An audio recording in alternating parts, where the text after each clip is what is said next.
Good evening all of you. आज हम लेकर के आए हैं क्लास 10th का साइंस चैप्टर 1 रासायनिक अभिक्रिया एवं समीकरण।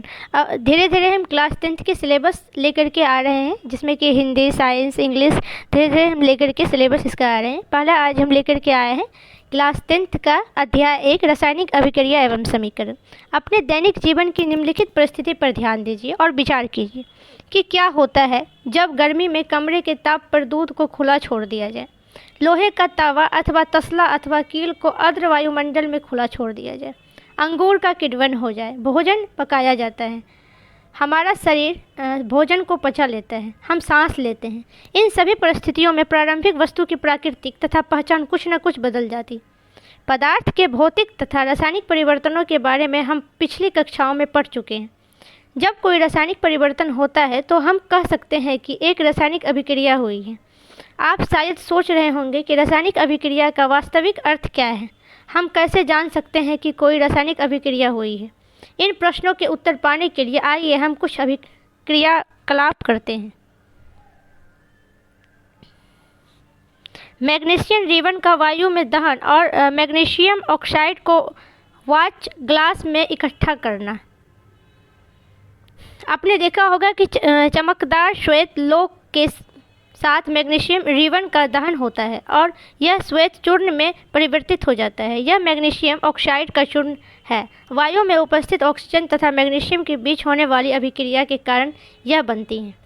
ऊपर दिए गए 3 क्रियाकलापों के आधार पर हम कह सकते हैं कि निम्न किसी भी परीक्षण की सहायता से हम निर्धारित कर सकते हैं कि रासायनिक अभिक्रिया हुई। अवस्था में परिवर्तन, रंग में परिवर्तन, गैस का निकास अथवा उत्सर्जन, तापमान में परिवर्तन। ये हमारा इम्पोर्टेंट है। ये जो 4 है इसको आप नोट डाउन कर लीजिए। यदि हम अपने आसपास हो रहे परिवर्तनों को देखेंगे तो पाएंगे कि हमारे चारों ओर विविध प्रकार की रासायनिक अभिक्रिया हो रही है। इस अध्याय में हम विभिन्न प्रकार की रासायनिक अभिक्रियाओं और उनके प्रतिक्रमण निरूप का अध्ययन करेंगे। रासायनिक समीकरण। अब हम जानेंगे कुछ रासायनिक समीकरण के बारे में। क्रियाकलाप 1 का विवरण। जब ऑक्सीजन की उपस्थिति में मैग्नीशियम रिबन का दहन होता है तब यह मैग्नीशियम ऑक्साइड में परिवर्तित हो जाता है। इसको भी आप नोट डाउन कर लेंगे। वाक्य के रूप में किसी रासायनिक अभिक्रिया का विवरण बहुत लंबा होता है। इसे संक्षिप्त रूप में भी लिखा जा सकता है। इसे शब्द समीकरण के रूप में भी लिखना सबसे सरलतम विधि है। ऊपर दी गई अभिक्रियाओं का शब्द समीकरण इस प्रकार होता है। Magnesium plus oxide plus oxygen, तो दिस इक्वल टू हो गया इसका अभिकारक मैग्नीशियम ऑक्साइड उत्पादक।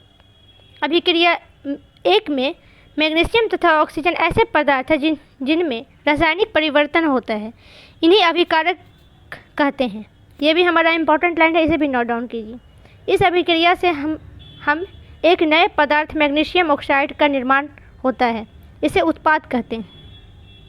शब्द समीकरण में अभिकारकों के उत्पाद में परिवर्तित को उनके मध्य एक तीर का निशान लगाना दर्शाया जाता है। अभिकारकों के बीच योग प्लस का चिन्ह लगाकर उन्हें बाई और RHS लिखा जाता है। इसी प्रकार उत्पादकों के बीच में भी योग प्लस का चिन्ह लगाकर उन्हें दाईं ओर RHS लिखा जाता है। तीर का सीधा उत्पाद की ओर होता है तथा यह अभिक्रिया होने की दिशा को दर्शाता है। अब हम जानेंगे रासायनिक समीकरण लिखना। क्या रासायनिक समीकरण के निरूप की भी इसमें से भी संरक्षित विधि है?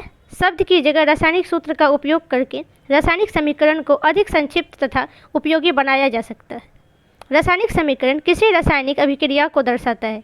यदि आप मैग्नीशियम ऑक्सीजन तथा मैग्नीशियम ऑक्साइड के सूत्रों का स्मरण करें तो उपरोक्त शब्द समीकरण इस प्रकार लिखा जा सकता है। Mg + O2 = MgO। तीर के निशान के बाईं और दाईं ओर के तत्वों के परमाणु की संख्या की गिनती कर उनकी तुलना करें। क्या दोनों और तत्वों के परमाणु की संख्या समान है? यदि है तो समीकरण संतुलित है, यदि नहीं तो समीकरण असंतुलित है, क्योंकि समीकरण के 2 और 1 द्रव्यमान बराबर नहीं होते हैं। किसी भी अभिक्रिया का ऐसा रासायनिक समीकरण ढांचा रासायनिक समीकरण कहलाता है। इस प्रकार समीकरण 1.2 मैग्नीशियम के वायु में जलने का ढांचा समीकरण है। अब हम पढ़ेंगे दूसरा पॉइंट, इसका है हमारा संतुलित रासायनिक समीकरण का महत्व।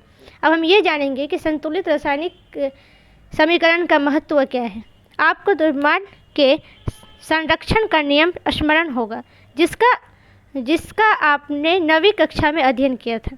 किसी भी रासायनिक अभिक्रिया में द्रव्यमान का ना तो निर्माण होता है ना ही विनाश, अर्थात किसी भी रासायनिक अभिक्रिया के उत्पादक तत्वों का कुल द्रव्यमान अभिकारकों तत्वों के कुल द्रव्यमान के बराबर होता है। दूसरे शब्द में रासायनिक अभिक्रिया के पहले एवं उसके पश्चात प्रत्येक तत्व के परमाणु की संख्या सामने रहती है। इसीलिए हम काकली समीकरण को संतुलित करना आवश्यक है। क्या रासायनिक समीकरण 1.2 संतुलित है? आइए हम रासायनिक समीकरण को चरणबद्ध संतुलित करना सीखें। क्रियाकलाप 1.3 के सब समीकरण को इस प्रकार दर्शाया जाता है।